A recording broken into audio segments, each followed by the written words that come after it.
1월 18일 월요일 하나님의 인도하심. 어떤 은행에서 실수로 12만 달러를 한 부부의 계좌에 입금시켰는데 그들은 그 돈으로 흥청망청 쇼핑을 했습니다. 밀린 청구서들을 갚는 것뿐만 아니라 SUV 1대, 캠핑카 1대, 거기다 사륜 자동차 2대를 더 샀습니다. 예금의 오류를 발견한 은행은 부부에게 그 돈을 반환해 달라고 했는데 불행히도 그 돈을 다 쓴 후였습니다. 그래서 그들은 절도 준범죄로 기소되었습니다. 지역 법원에 나온 남편은 기자에게 우리는 잘못된 법률 자문을 받았습니다 라고 말했습니다. 이 부부는 나쁜 자문을 따르면, 그래서 남의 돈을 쓰면 인생을 망칠 수 있다는 것을 배웠습니다. 반대로 시편은 우리의 인생을 망치지 않는 현명한 조언을 나눕니다. 진정으로 만족한 삶을 사는 사람, 곧 복 있는 사람은 하나님을 섬기지 않는 자들의 조언을 따르지 않는다고 기록합니다. 시편은 어리석고 악한 조언은 보이지 않는 위험과 큰 대가를 치를 수 있음을 알고 있습니다. 또한 그들은 영원하고 흔들리지 않는 성경의 진리를 따르며 기쁨을 찾으며 그 진리에 사로잡히게 됩니다. 묵상합니다. 2절. 그들은 하나님의 인도하심에 복종하면 평안과 결실을 얻게 된다는 것을 깨달았습니다. 3절. 우리도 진로, 돈, 관계 등에 대하여 크고 작은 결정을 내릴 때 성경에 기록된 하나님의 지혜와 신실한 조언, 성령의 인도하심을 구하길 바랍니다. 삶을 망치지 않고 만족스럽게 살기 위해 하나님의 인도하심은 꼭 필요하며 또 신뢰할 만합니다. 말씀. 복 있는 사람은 악인의 꾀를 따르지 아니하며 죄인들의 길에 서지 아니하며 오만한 자들의 자리에 앉지 아니하고. 시편 1편에서 1절.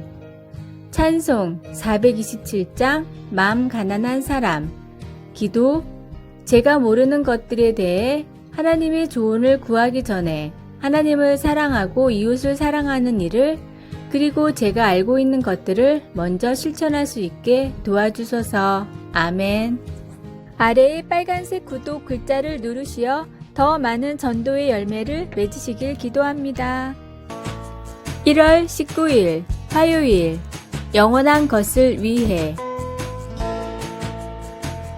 프랑스의 화가 르누아르는 빛의 화가 모네와 비견될 정도로 인상파의 중요한 화가였습니다. 그런데 노년의 손가락에 루머티즘이 걸려 극심한 통증을 앓았습니다. 당시 그의 나이는 이미 70세가 넘었고 세상이 인정하는 걸작도 수십 점이나 있던 상황이었기에 붓을 놓고 요양을 해도 충분했지만 그는 죽는 순간까지 그림을 그렸습니다. 이 상황을 딱하게 여긴 친구가 하루는 찾아와 걱정하며 물었습니다. 자네가 앓고 있는 병은 약도 없다고 들었네. 이제 그만 쉬어도 될 텐데 그렇게까지 그림에 집착하는 이유가 뭔가?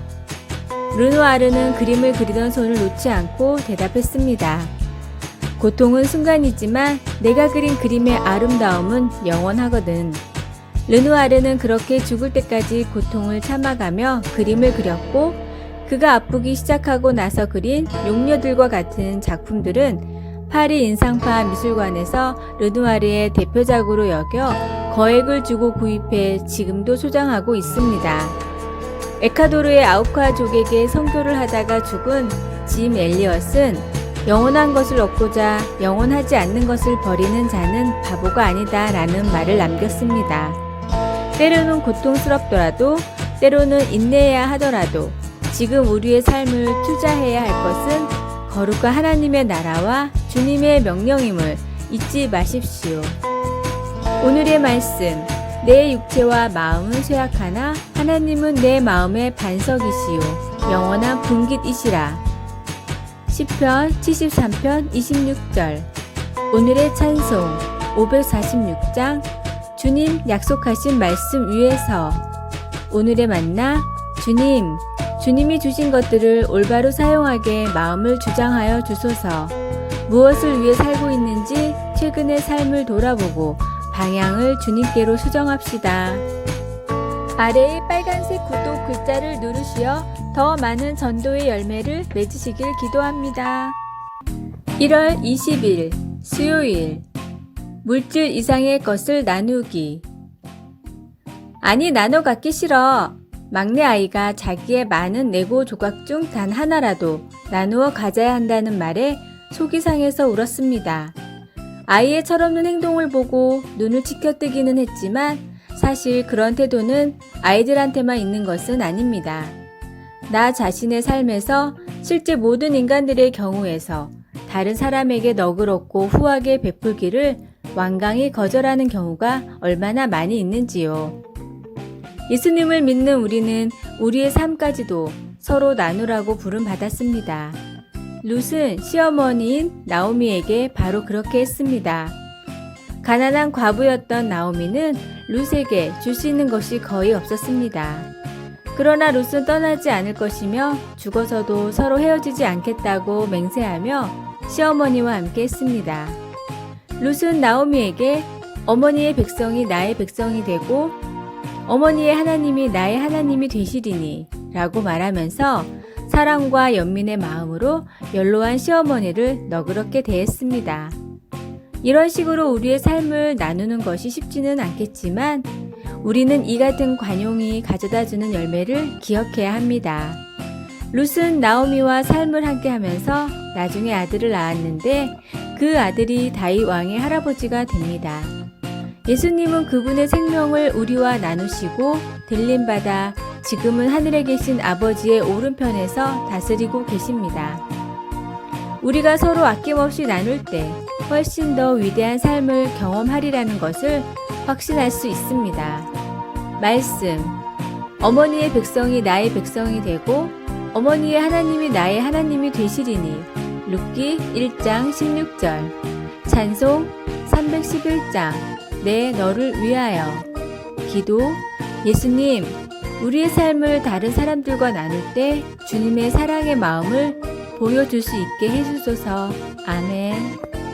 아래의 빨간색 구독 글자를 누르시어 더 많은 전도의 열매를 맺으시길 기도합니다. 1월 21일 목요일 태양과 나. 유대인의 속담에 이런 말이 있습니다. 태양은 당신이 없어도 떠오르고 또 당신이 없더라도 변함없이 진다. 사람들은 마치 태양이 자기를 위해 뜨고 지는 것처럼 착각하며 살기 쉽습니다. 미국의 벤자민 플랭클린이 청년 시절 청운의 꿈을 품고 도회지로 나가기 전 교회의 목사님을 찾아가 물었습니다. 목사님, 앞으로 제가 성공하려면 어떻게 처신해야 할까요? 목사님은 한참 동안 아무런 대답이 없었습니다. 분위기가 어색해진 플랭클린은 슬그머니 일어서서 작별 인사를 했고 문 밖으로 나오려다 문설주의 머리를 세차게 들이받고 말았습니다. 플랭클린은 아픔에 얼굴이 찡그러졌습니다. 그 모습을 본 목사님이 그제서야 그를 불러세워 이렇게 말씀하셨습니다. 자네, 앞으로 어디를 가든지 고개를 좀 수그리고 다니게. 그리고 무슨 일을 당해도 밝은 표정을 잃지 말게나. 그러면 틀림없이 성공할 것세. 이 말은 프랭클린의 가슴에 깊이 새겨졌습니다. 그렇다. 내가 누구를 만나든지 겸손하게 대하고 아무리 싫은 사람을 만나도 마음에 들지 않는 일을 하더라도 환한 표정을 잃지 말자. 이것은 그의 좌우명이 되어 플랭클린은 모든 이에게 존경받는 참으로 귀한 일꾼이 되었으며 당대의 가장 성공적인 인물로 추앙받게 됩니다. 자기를 다른 사람보다 뛰어나다고 여기지 말라고 성경은 말씀합니다. 재물이나 권력을 자랑할 것이 아니라 오로지 모든 것을 주시고 당신 자신까지 기꺼이 내어주신 하나님을 자랑하시기를 바랍니다. 오늘의 말씀. 사람의 마음의 교만은 멸망의 선봉이요 겸손은 종교의 길잡이니라. 잠언 18장 12절. 오늘의 찬송 85장. 구주를 생각만 해도.